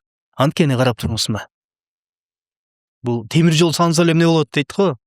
Мына Кыргызстанда, бул темир жол салынганда мындай Кытайдан мындай өтөт. Торгарттан келет, Жалал-Абадка өтөт. Жалал-Абадтан Өзбекстанга барат, Өзбекстандан Түркменистанга келет, Каспийское море. Каспий деңизинен бүттү. Тарап кетет дальше. Берден Иранга кирсе, же Пакистанга кирсе, Индийский океанга өтүп кетебиз. Эки нерсени табабыз. Биздин товарлар дүйнөгө тарашы мүмкүн. Тарайт. Болгону бир гана маселе турат. Сертификация, лицензирование. То есть мисалы бизде азыр неме бар да, Европа менен 6000 болуш керек эле жаңылбасам, товар наименование. Биз поштаны киргизе алабыз да, жеңилдетүү бар. Евро биримдик менен. Бирок чыгара албайбыз. Биринчиден логистика, экинчиден сертификация. Мына ошол жеринде жакшынакай колго алып койсок, бүттү биздин товарлар уже. Дүйнөгө кетип баштайт. Биз сырьевой мамлекет эмес, биз өндүрүштү чыгарган, даяр продукцияны чыгарган мамлекет болушу керек. Ошондо биз эселеп кирешени көбүрөөк табабыз. Мына карасаңыз, могу Ормузский пролив. Ормузский проливден мына жерде Ближний Восток деп коет. Жакын чыгыш деп коет. Жакын чыгыш билесизби кайсы качан көрсөтүлөт негизи? Мамлекеттер. Биз муну эле көрүп билебиз го. Катардан тиги Сауд Арабиясына чейин. Мынандай да. Түндүк Африкада кирип кетет да. Анткени мына жерде эмеде? Израилда. Могу жөөттөр Палестина, Газага улам баягы кол салганда ливийский лев пустыни деп койчу. Муаммар Каддафини, Ливияны. Ливия мактатылбайбы? Түндүк Африкада да. Бирок Ближний Восток деп каралчу. Египет. То есть мурун Израиль-Палестина согушунда Ближний Восток бириге калчу да. Көрдүңүзбү? Ошон үчүн Саддам Хусейндин башы биринчи алынды. Анан Каддафи, бул мен жеке өзүм саясий көз карашым. Каддафи кетти, Ближний Восток бошотулду. Азыр болсо мына Палестинаны кирип Газаны талкалап атат. Геноцид болуп атат да. Ошон үчүн Ближний Восток дегенде биз монтип таанышыбыз керек да, монтип. кеңирээк караш керек экен да. кененирээк караш керек. Дагы бир маанилүү нерсе бар. Мына Африка мамлекети боюнча жана кеп кылып атпайбызбы? Калктын саны менен тездик менен өсүп аткан бул Африка. Экинчи дүйнөлүк сырьё. Эң керектүү кен байлыктар. Бардык жерлерди казып бүтүп койгонбуз уже. Көбүн эсе казып бүтүп койгонбуз. Алтынында, темиринде бардыгын мына жерде жатат. Африка континентинде Мына могул линияда. Бул жерде мына Судандан баштап Мавританияга чейин мына. Могул линия. Ушуну кимдин таасиринде? Россия Федерациясы. Орустардын таасиринде. Жана ЧВК Вагнер деп жүрүп аткан угуп каласызбы? ооба да. Көрүп каласызбы жаңылыктардан? Алар Африкада эмне кылып жүрөт деп таң каласызбы? Көрдүңүзбү мына могул линия. Бу жерде геосаясий талаш аябай чоң Африкада. Мына бир эки линияны басып жатат. Бирок ар бир мамлекетте граждандык согуш же да бир чоң конфликттер бар. Эгерде орустар ушуну бекем кармап кала турган болсо, бул чоң орустар үчүн, алардын экономикасы үчүн бул чоң жеңиш. Ошол эле учурда бул Африканын ар бир мамлекети өзүнчө юарда. Түштүгүндө Кытайдын инвестициясы чоң бүгүн. Көрдүңүзбү? Ооба. Чоң геосаясий державалардын күрөшү да ресурска болгон. Эми ушул учурда Кытай Кыргызстан мамилеси жөнүндө айтканда биз маанилүүсү биз үстүртөн эле алып, Кытай кыргыз калмак, калмактар менен анан Кытайлар менен кармашты эмес. Азыркы учурда кырдаалды биз талкуулап кененирээк алышыбыз керек да. Азыр заман башка, дүйнө башка. Талаптар башка, шарт башка азыр. Мурункуда однополярный жок. Азыр деген мурункуда эл аралык укуктар иштебей калган. Ошол эле немени Латын Америкасынан. Бул өзүнчө материк. Ооба. Бул Түндүк Америка. Аябай кызыктуу. Эми Кошмо Штаттар келип Колумбиядан Венесуэладан президентин урдап кетип атпайбы? Эл аралык укук деген кайда? Жок, көрдүңүзбү? Ошон үчүн бүгүн күчтүүнүн эмеси да, заманы. Ушул учурда Кыргызстан өзүнүн ордун табыш керек. Ордун тапты да. Азыркы учурда жакшы таап турган учурда уникалдуу тарыхый көрүнүш болду да. Мисалы, ушул эле картаны алып отурганда, мына жерде Израилди, Украинадагы конфликтти, Африкадагы чыңалуулар, ар бир мамлекетте болгон окуялар Бириккен Улуттар Уюмунда жана Коопсуздук кеңешинде талкууланат. Биз Коопсуздук кеңешинин Бириккен Улуттар Уюмунун Коопсуздук кеңешине туруксуз мүчөсү катары 2 жылга шайландык. Бул аябай жакшы көрүнүш. Тилекке каршы көпчүлүгү биле бербеши мүмкүн, Коопсуздук кеңеши эмне, ал эмне кылат депчи. Бириккен Улуттар Уюму 1945-жылы негизделген. Экинчи дүйнөлүк согуштан кийин экинчи мындай апаат болбосун, мындай апааттардын алдын алыш керек, дүйнөдө тынччылык болсун деп, тынчтыктын максатында Бириккен Улуттар Уюму түзүлгөн. Анын ичинде Коопсуздук кеңеши деген бар. Коопсуздук кеңешинин 15 мүчөсү бар негизги. 15 мүчөсүнүн 5-өө бул с правом вето чоң мамлекеттер. Ал бул Россия, Америка, Кытай, Франция, Улуу Британия. Калган 10-у бул туруксуз мүчө деп ошон үчүн айтылат да. Ал жерде эмне болот? Дүйнөлүк коопсуздук боюнча ар бир маселе талкууга коюлат. Экологиялык, экономикалык, социалдык, то есть гуманитардык маселелер, Иран, Израиль, Палестина маселелери мына ошол жерде айтылат. Президент ООНго барып, трибунада Палестина боюнча айтканда биз дедик го. Эми бул маселе Коопсуздук кеңешинде айтылышы керек, айтылат да. Анан Коопсуздук кеңеши могу дүйнөлүк биз карап атканда кеңири карап атабыз да. Карашыбыз керек да. Кыргызстандын ордун бекитиш үчүн Коопсуздук кеңешине коюлган ар бир маселе, ал маселеге тийиштүү мамлекеттер менен сүйлөшүп жүрөт, соодалашып жүрөт. Маселенин салмагына жараша чоң кичине мамлекет болуп бөлүнбөйт ал жерден. Кыргызстанга келет, сүйлөшүп жүрүп турат. Мындай добуш берели, мындай кылалы, оюңуз кандай, оюңуз бөлүшүңүз деген сыяктуу. Анан ошол жерден улуттук мамлекеттин кызыкчылыгы алдыга коюлуп, анан дүйнөлүк аренада биздин ордубуз бекий берет. Элестетиңиз, Филиппин, чоң Филиппин, элдин саны, территориясы менен Кыргызстан салыштыруу мүмкүн эмес да. 142 добуш менен алдык да биз. Мен бир учурда таң калдым, мына Африкада. Ошо Африканын бир мамлекет башчылары келип атты да. Кыргызстанга келип, анан делегациялар келип, анан Эфиопия менен Египетте элчилик ачылды го. Эми Эфиопия каякта? Кыргызстан каякта? эмне кереги бар деп суроо жаралышы мүмкүн да көбүндө. А көрсө ушунун баардыгы даярдык экен. Сизде бир досуңуз анан 10 досуңуз бар да. Мисалы сиздин бир досуңуз бар, менин 10 досум бар. Бирдей шартта бир маселе ортого коюлду. Ким биринчи чечет деп ойлойсуз? Бир досуңуз жардамыңыз менен сиз чечесизби же 10 досум менен мен чечем, мага жеңил болобу? Сизге жеңил болот да. Бирөө каржысын берет, бирөө оюн айтат, бирөө колдойт, бирөө кармайт. Ошондой эле дүйнө азыр ушундай. Биз бир дос эмес, көп дос күчүбүз керек. Жана көп векторлуу дегени стратегиянын өзү мага аябай жагат. Анткени биз мурун бир эки мамлекетке көз каранды болчубуз. Эсиңиздеби? Бирөө кааласа ручникти көтөрүп коет, светти өчүрүп коет, бирөө кааласа газын өчүрүп коет, бирөө кааласа сөгүп коет, бирөө кааласа урушуп койчу да. Бүгүн андай жок, андай неме жок. Украина боюнча нейтралдуу. Бул аябай жакшы.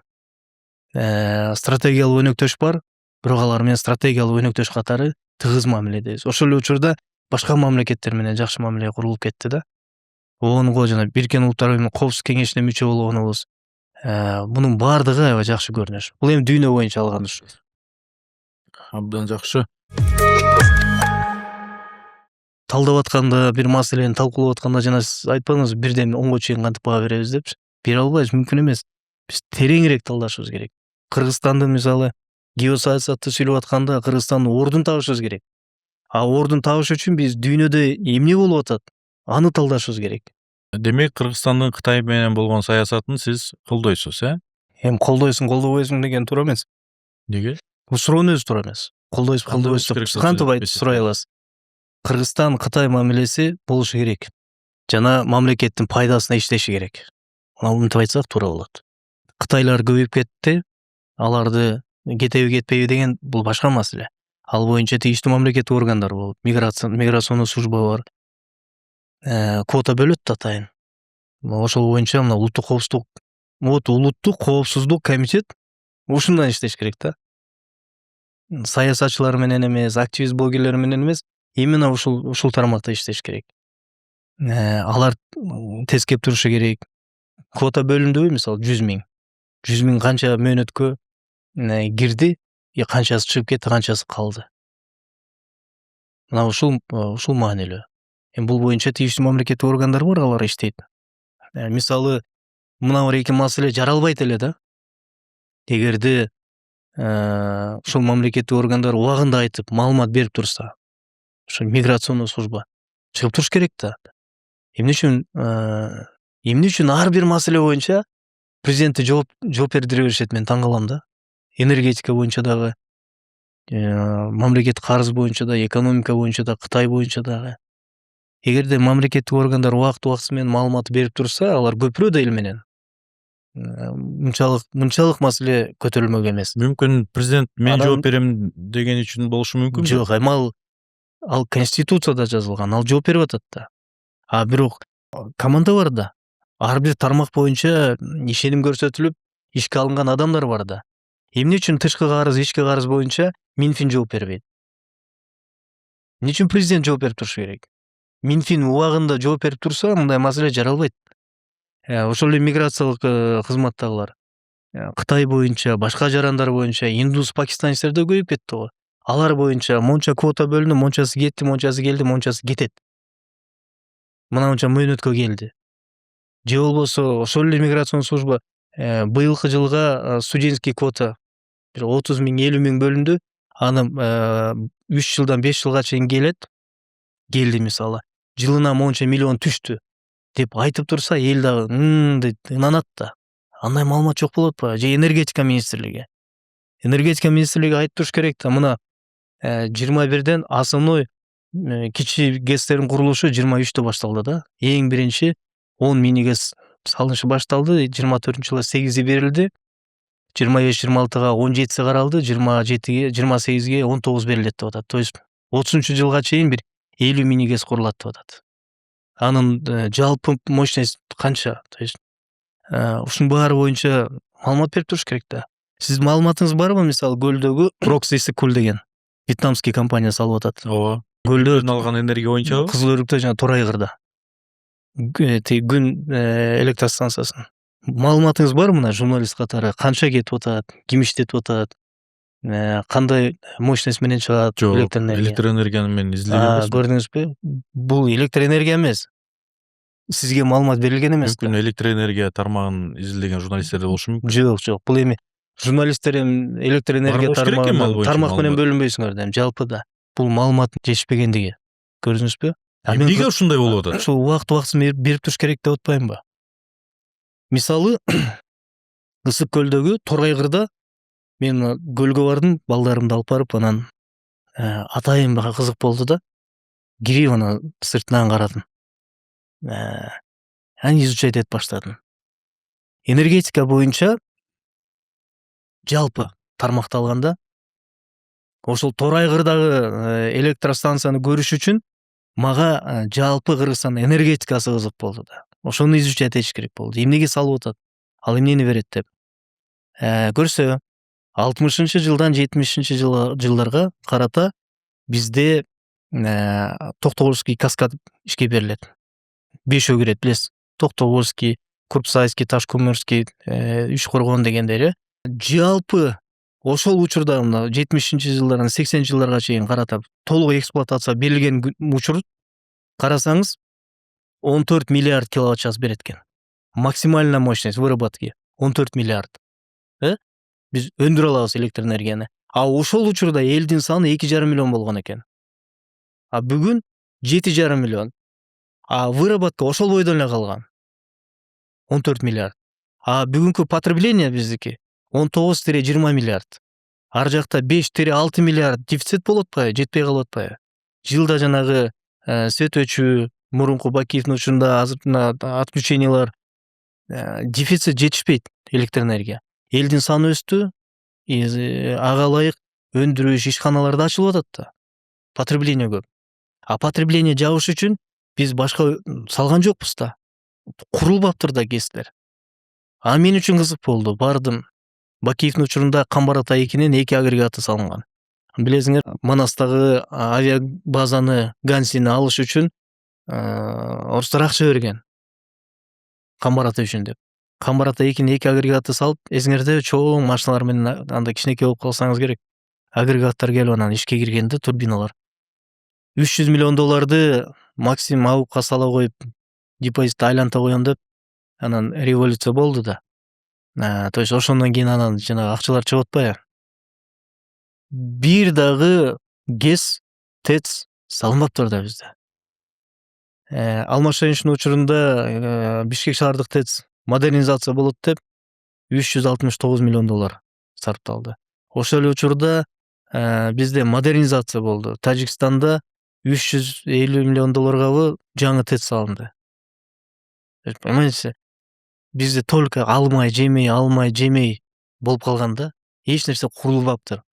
Выработка мурунку бойдон, потребление өскөн. Дефицит бар, эмне кылабыз? Коңшулардан импорттайбыз.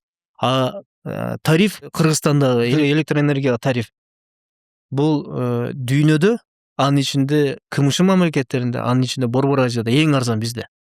Эң арзан тариф бизде. Мини-ГЭСтер ошон үчүн курулбай келген. Невыгодно. Тарифти көтөрсөң эл көтөрүлөт.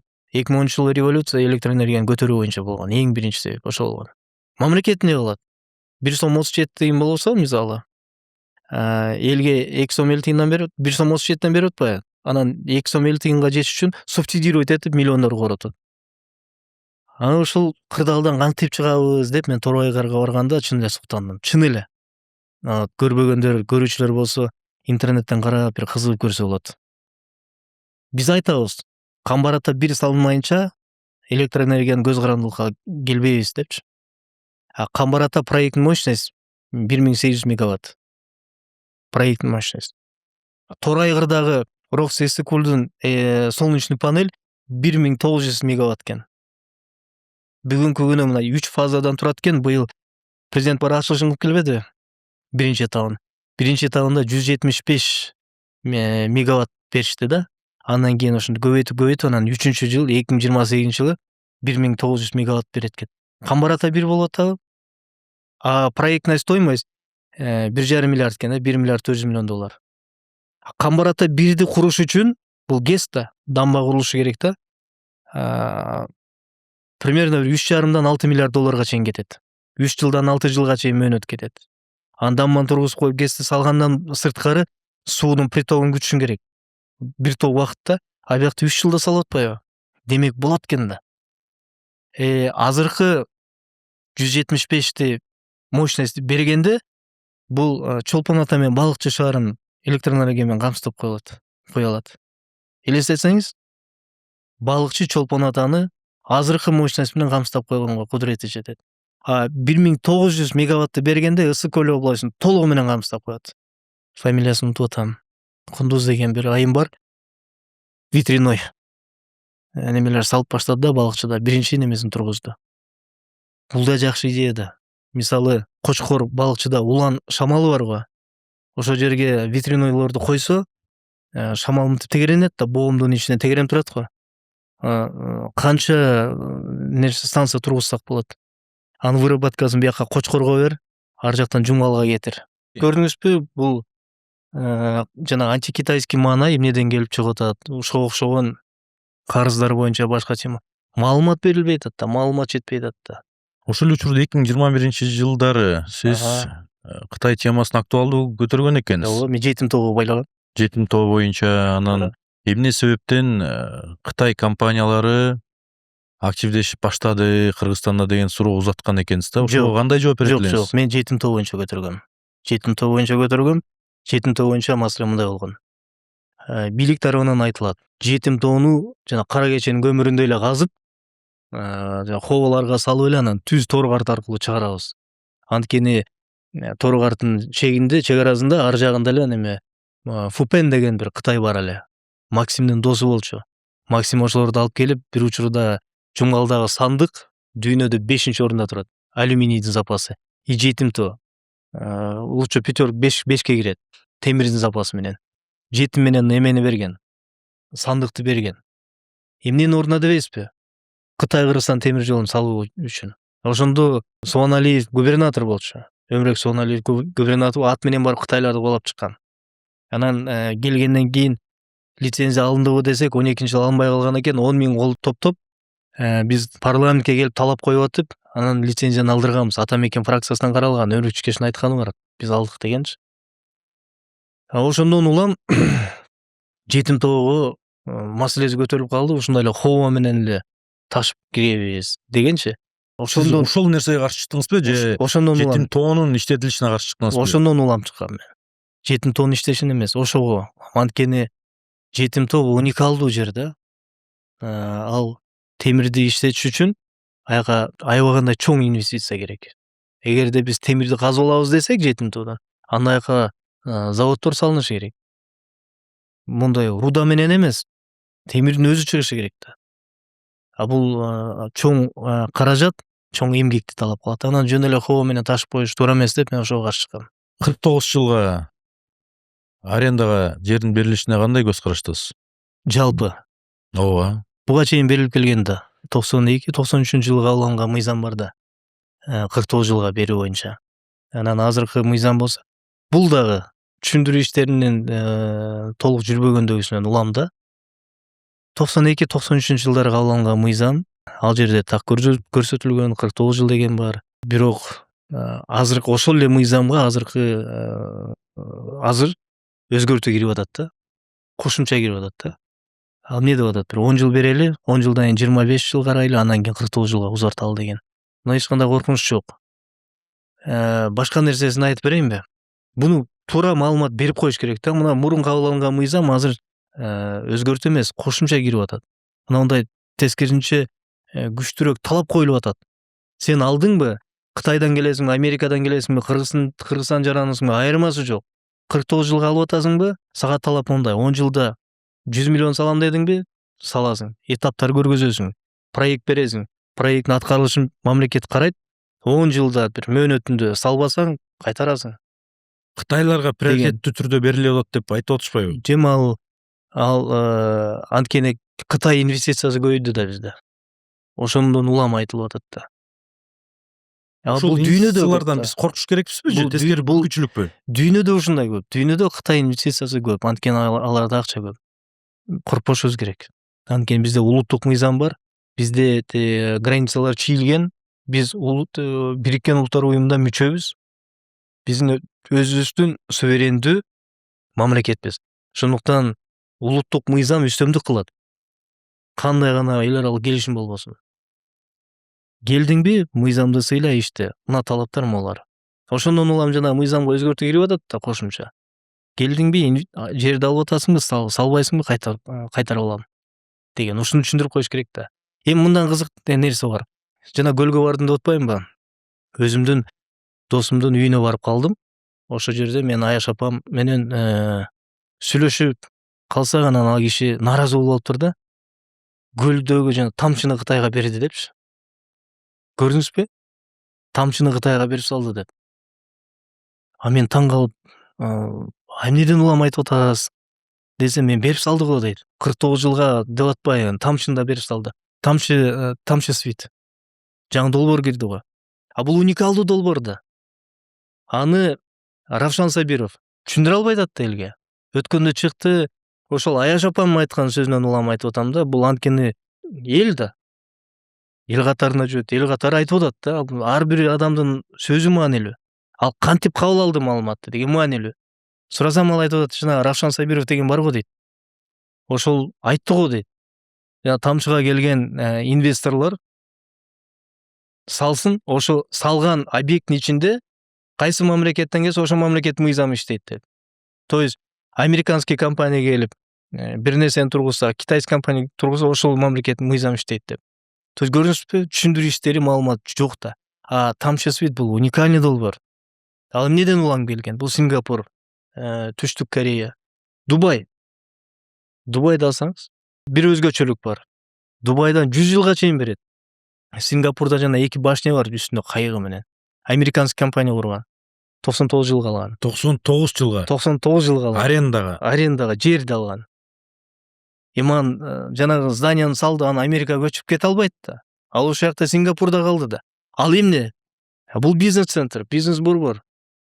А Сингапур, могу картаны алайынбы? Эмне үчүн эле Сингапур дүйнөдө орду бар, Сингапур деген орду билесизби? Тамчы свитти айтып атам да мен азыр. Эмне үчүн Сингапурдун орду бар? Кандай деп ойлойсуз? Анткени ыңгайлуу жайгашкан да порт. Так, порт эле эмес да. Мына бареки дүйнөлүк картада эми. Саатыбы? Могу сиздин глобусуңузда аябай ыңгайлуу экен да. Экватор, меридиан, анан жанагы самолет менен баратканда же спецназ, биз эми ошо кинолор менен көбү билет да, жаштарга айтсаң. Координатты таштайт го. Долгота, широта деп. Мына ошондо. Мына жерде Сингапур дүйнөлүк экономиканын бир борбору деп эсептелинет. Билесизби эмнеге? Нью-Йорк, Лондон, Сингапур Финансылык банктар баракелде мындай. Могу Түндүк Америка. Нью-Йоркто биржа барбы? Нью-Йоркский сток бар. А жерде торговля жүрөт да, биржада. То есть дүйнөдөгү бардык чоң соода саттыктын баары ошо биржада айланат. Нью-Йоркский биржа өзүнүн мөөнөтү бүтөт, то есть сааты. Түн киргенде өчөбү, ал жабылганда Сингапур иштеп баштайт. Ошон үчүн дүйнөлүк экономикалык борбор деп Сингапур эсептелинет. Финансылык борбор. Бул түн менен күндүн сааттардын эмес туура келиши экен да. Нью-Йоркто күн батты, бияктан күн чыкты деген сыяктуу. Андан кийин бул айлан, бул дүйнөлүк торговля эмне үчүн токтобойт? Таң калыштуу, айрымдар үчүн таң калыштуу болушу мүмкүн да. Эми түн киргенден кийин жашоо токтоп калат го. Берден Нью-Йоркто күндүз болот, түн келгенде Сингапурга өтөт, Сингапурдан Лондонго ушундай да, токтобойт да. Айланып турат. Финансылык агым. Вот баракелде. Ошон үчүн Сингапур эсептелинет. Мировой финансовый центр деп. Экономический центр считается. Тамчы свифт дагы ошондой бир долбоор. Эми Сингапур буга кантип келди? Туруп эле жанагы саат жебесине карап тургандан биржа ачылган жок да. Аяка шарт түзүлдү да. Мына 49 жылдан 99 жылга чейин салгыла деп берилди. Аяка келип анан чоң мировой компаниялар келип, дүйнөлүк компаниялар анан жанагы бизнес борборлорун тургуза баштады да. Финансовый хаб, торговый хаб, уникальный да, IT хаб. Сингапур тоже номер 1 азыр. Ошол эле учурда Дубай. Дубайдын бир өзгөчөлүгү бар. Жана тамчы свит дегенден улам айтып атам да, мыйзамдар так көрсөтүлгөн. Сиз Кытай болосузбу, американец болосузбу, Дубайга келе атасызбы? Шарт бар. Мына ишкана ачып атасызбы? Мына бир сиз болосуз, мына бир араб болот. С обязательным участием гражданина араба кошуш керек да. 99 жылга чейин берип Дубай молба. Мисалы жанагы адамдын колу менен жасалган искусственный остров. Мына ошо Пальм Жумейрага кирсеңиз эми ал жерде укмуш эми гостиницалар. Атлантис деген номер 1 дүйнөдө. Чоң мейманкана. Мен ошол жерге жаш кезимде барып Дубайга барып 1 ай жашап, жумуш издеп, Атлантиске жумушка киргем. Жана аквариум чоң, дүйнөдө эң чоң аквариум ошо Атлантиста экен. Дүйнөдө эң чоң мол Дубай мол да. Дубай молдун ичинде чоң аквариум. И Атлантистин ичинде чоң эме бар экен. Деңиз жаныбарлары бар экен да, суу жаныбарлары. 6000 түрү бар экен. Калп айтам 600 түрү бар экен. Анан мен эме болуп жумушка кирип калдым. Англисче, испанча билесиң деп тест берип анан 1 ай жүрдүм да жумуш издеп. Китайский сланцы кийип алгам. Майка кийип алгам. Бир тиги дос балам бар болчу, экөөбүз 2009-жылда. 2009-жыл анан кризис, Бакиевдин өчүрү билесиңер, свет өчүп аткан кез. Анан берден кредит алып карыз болуп кеттим. Карыздан кутулуш үчүн Дубайга кеттим. Анан жумуш издеп жүрүм анан. Шаржада жашайм. Дубайдан бир аз эле алыс эмес да. Бирок Шаржадан Дубайга жетиш үчүн биздикинде жол жок, аякта мындай автобандар. Же таксиге отурушуң керек, же автобуска отурушуң керек. Акча жок. Чөнтөгүмдө ошондой эсимде 27 сом бар болчу. Дубайда жүрөм, кошелёкто 27 сом бар. Анан ошондой болгон. 150 неме бияктан чыгарып баргам. Чемоданда бир 2-3 эле футболка. Анан 150 резюме, 300 резюме алып алгам. А4көбү? А4 300 резюме чыгарып алгам. Ал кезде мындай неме көп жок эле, чыга элек болчу 2009-жылда. Анан барып алып анан Дубай молдун ичинде, Дубай молду бир 4-5 күндө кыдырасың араң. Анан ар бир бутикке кирип алып таратчыбыз. Анан компанияларга барып тараттык резюмелерди. Анда жаш кезимде. Анан кийин Атлантиске жумушка кирип калдым. Англисчеда, испанчада, орусчадагы. Англисче, орусча эме алышты. 600 жандыктын атын билишиң керек экен. Жатташың керек экен. Жанагы американский неме бир кино бар эле го, жана шляпа кийип. Эйс Вентурабы? Ошондой кийим берет экен. Ботинка кийесиң. Ошону уккандан эле кой дедим. Болбойт. Анан кайрадан Кыргызстанга кайтып келдим да. Андан көрө өзүм эле өлкөмө жашайынчы, иштейинчи. Анан берден жана гиизден эме жасачыбыз. Бакиевдин учунда свет өчөт да. Жана китайский фонариктер бар. Түнкү 12-де өчөт, ровно 12-де өчөт. Эртең менен кечин свет жок да. Анан сайып коюп, ошондо китайский фонариктен баркы чыккан да, батарейкасы менен. Ошолорду күйгүзүп алып, мына узун. Анан гииз жасачыбыз. Жана ёлкага балатагачы жаңы жылга карата жана оюнчуктарын Гиизденби? Анан Ош базарга келип сатып жүргөн ушулар болгон. Калпак жасачымын. Аялдардын шляпасын жасачыбыз. Жана неме гииз тапочкалар бар го, ошолорду жасачыбыз. Ага чейин ошо жумушка чейин, ошондой ишке чейин мен проректор болуп иштегем. Кайсы университетте? Бурбуразия университетинде, Нарында кампуста. Менеджер academic affairs деп коет, то есть кыргызчасы почти проректор да, менеджер по учебной части. Каптагаев Эмиль Саламатовичтин кызы менен бирге иштегем мен. Ал менеджер по финансовой части, по академической части. Элестетип атасызбы? Служебный машина джип, Land Cruiser. Нарын область боюнча эң жакшы айлыктарды биз алчубыз. Эми бул международный фонд. Анан кийин жумуш кеткенден кийин кризис башталды. Анан жанагынтип неме бул эркекке баары жарашат. Үйлөндүм жаңы. Анан үй-бүлөнү багыш керек да. Туура айтасыз. Уят деген, намыс деген болбош керек. Намыс бул үйдө бош отурган намыс да. Ошондо жанагынтип гииздерди колуң жеширип калат да түндө. Эртең менен кепканы кийип уяласың дейм, баягы тиякта иштеп жүрсөң, жанагындай машиналар менен жүрсөң, акчаны укмуш аласың. Анан шарт эткенде эле аябай катуу кризис болгон учурунда. Эми ошон жана эме айтып келатабыз да, свитти. Айтор Дубайга барганда мен ошондо көрдүм да. Атлантис. Арабтар салган эмес. Дубай молду, башнялары. Укмуш дейм, Дубайга кирсең эми Сингапур не деген мамлекет. Мына ошону тамчыга киргизип атат. Бул президенттин жакшы демилгеси үчүн да колдой турган нерсе. Муну колдон чыгарбаш керек. Мындан коркпошубуз керек. болгону парламентине келет го. Парламенттин талабы күч болуш керек. Өкмөт мүчөлөрүн алып келип, алар караш керек. Кандай шарт, кандай талаптар коюлуп атат деп. Парламенттин күчү жетеби ошол? Ал эми башка маселе. Ошон үчүн бул эгерде чын деле азыр ишке бериле турган болсо, бир 5-6 жылдын ичинде тамчы башкача болот. Азыр биз эс алгандар только немеге барат го, Чолпон ата Бостери. Эң ар жак Корумдудан бүтөт. Вот, зона отдыха. Вот, тамчы жана 5 жылдыздуу үчөө салынып атпайбы? Елизавета, Авангард, Урпак. Тамчы аэропорт жаңыланып атпайбы? Ошондон өтүп эле 5 жылдыздуу. Мындай элестетип көрдүм да. Бул жакшы. Анан тамчынын өзү жанагындай зона болсо, бул аябай сонун. Бул мировой финансовый хаб. Бул торговый хаб. Бул логистический центрларды ачып койсоң болот. Мына Кытай 2 миллиард тырнап турат. Муну колдон чыгарбаш керек. Бул аябай жакшы демилге. Эми азыр Сеңиш мырза, бийлик өкүлү келип долбоорлорду түшүндүрүп берип жаткандай болуп атат мендечи. Жок, бул мен реалдуу нерсени айтып атам. Оппозициядасызбы же оюңуз өзгөрдүбү бийлик болгон? Биз ар бир тармак боюнча сүйлөп атабыз да. Мен жакшы жаман жагын айтып атам да. Бизде адат болуп калган да. Жаман адат мактасаң жагалданып атат, жамандасаң оппозицияда деп.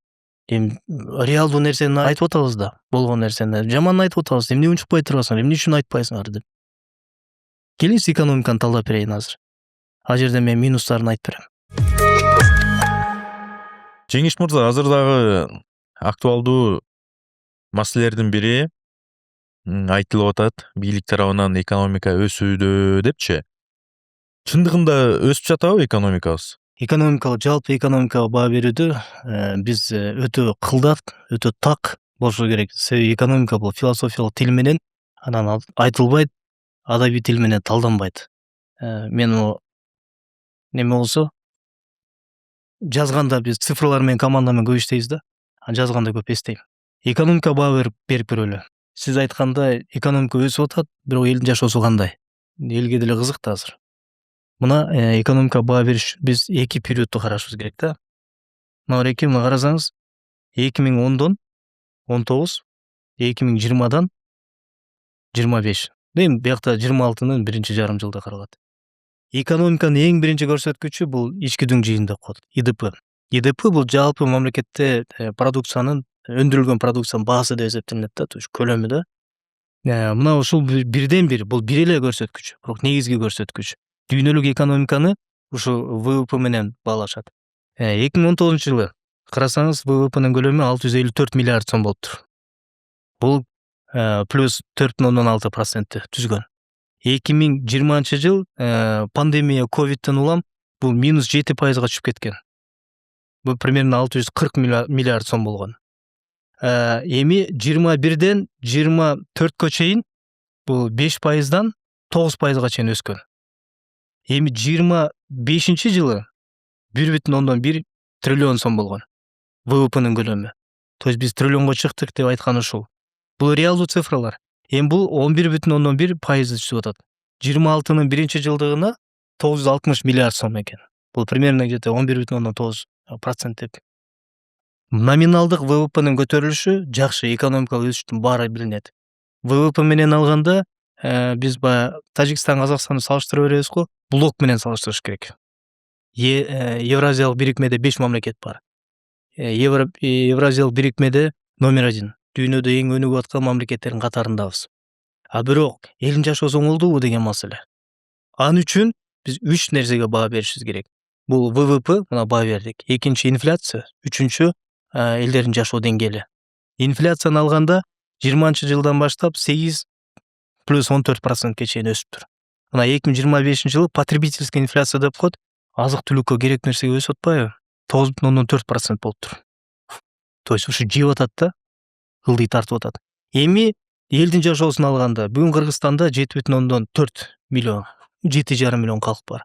Ушунун канчасы эмгекке жарамдуу билесизби? Канчасы билесиз? Билбейт 2,9, почти 3 миллион. Эмгекке жарамдуу экономикалык активдүү калк деп эсептелинет.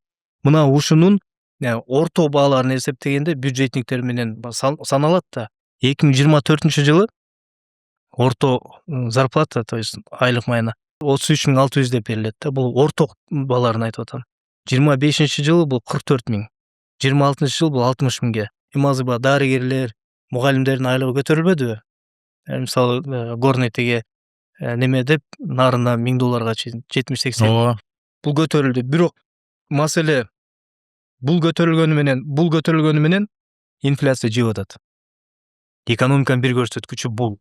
Жалпы макроэкономический показатель, то есть ВВПнын өсүшү, экономикалык өсүү темпи жакшы, күчтүү дегенди билдирет да. Экинчи, буга дагы бир нерсени караш керек, мамлекеттик карыз. Бүгүн биздин көрүүчүлөр ушу кыргызды түйшөлткөн эң чоң маселе ушул карыз. Көбүндө мындай пикир бар экен да, элди кыдырасың да, Кытайга карыз көп, Кытай жерибизди, башка нерселерди алып кое алат дегенчи. Анан биз көз чаптырып, биз ар дайыма цифрлар жаңырып турабыз да. Карыз экиге бөлүнөт. Мамлекеттик карыз, ички тышкы. Ички тышкы карыз. Ички карыз бүгүн 4,6 миллиард, тышкы карыз 5,2 миллиард. Бул примерно где-то 52%, бул где-то 46% болот да. Эми карыз боюнча биз эки нерсени ачуу керек. Мен жанагы бир ачууланганым да бир бар да. Минфин, Минэконом бул боюнча элге такыр эле маалымат бербей атат да. Айласы кеткенен президент бар актанып атпайбы? Минфин эмне үчүн айтпайт? Элге мында доскага чийип алып, бүт ресурстар бар, түшүндүрүш керек да. Мамлекеттик карыз 3 маселе элди түйшөлтөт. Мына көрүүчүлөр да аны билет. Карыз көбөйүп кетти, төлөй алабызбы? Экинчи, Кытайга карыз көбөйүп кетти, жерибизди алдырбайбызбы? Үчүнчү маселе, каяка жумшалып атат? Мына биринчи маселесине суроого жооп. Мынанча жалпы карыздын көлөмү где-то 10 миллиард болжолду. Эми ушуну төлөө жөндөмү жана мамлекеттин кубаттуулугу жетеби жетпейби деген маселеге келгенде, ар бир мамлекет, бул дүйнөлүк экономикалык эме ушундай тартип. Карызды төлөө жөндөмү бул ИДПга карата катыш болот. ИДПга карата катыш бүгүнкү күнү эмеден баштайбыз. 25-жылы 39,6% түзгөн экен. Жалпы мамлекеттик карыз. 24-жылы 36% экен. Бир жылда 3%ке өсүп кеттир. Бул сигнал. А 26-жылы 37% түшүптүр. Бул жакшы көрүнүш. Демек, дүйнөлүк формат менен алганда, мамлекеттин жалпы карызы ИДПга карата катышы боюнча чектен өткөн жок. А кызыл чек, красный линия деп коет го, бул 65-70%. Ошондо коңгуроо керек экен да. Ошондо коңгуроо, ошондо дефолт болот, банкрот болот. А биздики бүгүн 37. Экинчи маселе. Бул эми ИДПга карата катышы. А карызды төлөө, мисалы сиз банктан акча алсаңыз, банкка келсеңиз, мен биринчи залог сурайм, экинчи кирешеңди сурайм. Айбек мырза, сиз төлөй аласызбы? $1 миллион алып атасыз. Кайсы кирешеден төлөйсүз деп сурайм. Туурабы? А көрсөтө албасаңыз мен бербейм. Ошондой эле мамлекет карыз алып атканда, ушу карызды тейлөө, анан төлөө боюнча мүмкүнчүлүгү барбы жок дегенде тереңирээк казып көрүңүз. Анда кайсы булактан алынат? Мамлекеттик карызды төлөө бул бюджеттин киреше булагы. Экономический неме бар, стандарт бар, формула бар. Бул мамлекет кирешеден 35-40%тен ашпаш керек деген. А биздики бүгүн 17% экен. Эми ушуну түшүндүрө албай чыкпайбы? Эгерде элге ушуну түшүндүрүп койсо, анда элде суроо жаралбайт. Бул биринчи суроо боюнча. Элден чыгып аткан экинчи суроо бул Кытай. Казып көрсөм, Кытайга болгон карыз, тышкы карыз да $1 миллиард 700 миллион экен. Ал Экзим банктан алынган экен. 25-жылы $452-458 миллион берилиптир, карыз жабылыптыр. Көбүн эсе жабылган экен. Эми ушуну айтып кой да. Анан карыз дальше жалпы экономикалык көрүнүш. ИДПны алдык, өсүш бар. Инфляция алдык, өсүш жеп атат. Карызга подушка керек да. Банктан залог алгандай эле. Бул подушка мамлекеттин экономикасын кармап турган, бул улуттук банктын колунда турган улуттук алтын валюталык резерв. Золотовалютный резерв. Канча? 8 миллиард 143 миллион долларов. То есть $8 миллиард. Көлдүк. Баарыбыз жакшы көргөн абабыз бар, Балбак Төлөбаев деген. Депутат болуп турган кезинде улуттук банкка барып, алтын запасын көрүшүп, слиткаларды тартып, 52 тонна алтын бар экен. Деп анан бир айтканы бар эле да. Бир күндө сатып, карыздан кутулсак болот деп. Бул өтө жоопкерчиликсиз. Бул манипуляция. бул элди алдоо болуп эсептелинет. Анткени улуттук банкта жаткан алтынды эч ким сата албайт. Ал мамлекеттин менчиги эмес, ал улуттук банкка карайт. Бул золотовалютный фонд запас деп эсептелинет. Бул акчалар каяка кетет? Эмнеге жумшалат? Улуттук банк деген эмне? Бул жанагы экономиканы регулировать эткен бир регулятордун бири. Жалпы экономикалык көрүнүш ушундай. Ушундай нерселерди бул тийиштүү мамлекеттик органдын өкүлдөрү түшүндүрүп айтып туруш керек да. Азыр мени кызыктырган суроо Тилекмат Куренов болуп атат. Фейсбукта бир колдонуучу жазыптыр. Ошол мырза боюнча сурап койчу депчи. Кандай байланышыңыз бар? Мыйзамдуу камалганбы же мыйзамсызбы? Тилекмат Куренов, Тилекмат менин жакшы көргөн энелердин бири. Тилекмат өзүнүн ою, пикири үчүн камалды. Өзүнүн позициясы үчүн камалды. Ар бир адамдын өзүнүн бир тууру болот, өзүнүн көз карашы болот, пикири болот. Анан пикири үчүн кармалбаш керек, камалбаш керек. Тилекмат өзүнүн мөөнөтүн өтөп деле койду, отуруп да койду. Ал эң чоң запканы ошо Тилекмат көрдү.